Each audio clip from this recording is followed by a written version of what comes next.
Bonjour à tous. Le 1er juillet, une famille nombreuse. C'est pourquoi je fléchis les genoux devant le Père, de qui toute famille dans les cieux et sur la terre tient son nom. Éphésiens 3, versets 14 et 15. Il y a quelques années, l'écrivain Arnold J. Jacobs disait ceci. J'ai reçu un courriel d'un homme en Israël qui avait lu un de mes livres. Vous ne me connaissez pas, mais je suis votre 12e cousin. J'ai un arbre généalogique de 80 000 personnes, dont vous, Karl Marx et plusieurs aristocrates européens. Jacobs était choqué. Je suis ici, seul dans mon bureau. Mais je ne suis pas seul du tout. Je suis connecté à 80 000 personnes dans le monde. Aussi, a-t-il donc commencé à construire son arbre généalogique? Au dernier décompte, il avait atteint 92 millions de personnes. Jacobs a déclaré qu'il était apparenté à l'ancien président Obama.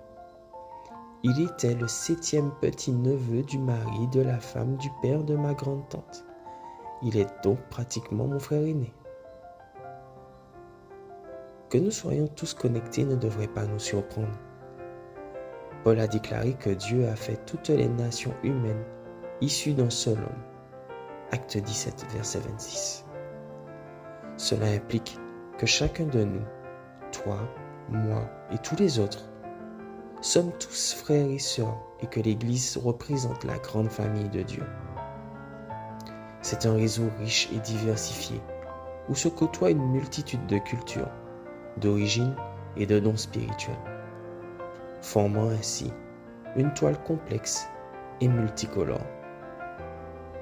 En 2015, le Pew Research Center a rapporté que l'Église adventiste du 7e jour est le groupe religieux le plus diversifié sur le plan racial et ethnique aux États-Unis. C'est une bonne nouvelle pour une Église qui a accepté la mission d'aller dans le monde entier et de faire des disciples de toutes les nations, qui croient que nous sommes tous créés à l'image de Dieu et que nous sommes tous égaux. Dans l'Église, il n'y a ni juif, ni grec, ni esclave, ni libre, ni homme, ni femme, mais vous êtes tous un en Jésus-Christ. Galates 3, verset 28. Les barrières et les préjugés auxquels nous pourrions nous attendre dans d'autres groupes sociaux ne doivent pas être vus dans le corps du Christ. Les différences qui pourraient diviser les autres nous renforcent et nous permettent d'exprimer notre compassion et notre attention envers nos prochains, quelle que soit leur race, leur sexe, leur politique, leur âge, leur religion ou leur absence de religion. Nous sommes tous une grande famille. Bonne journée à toi.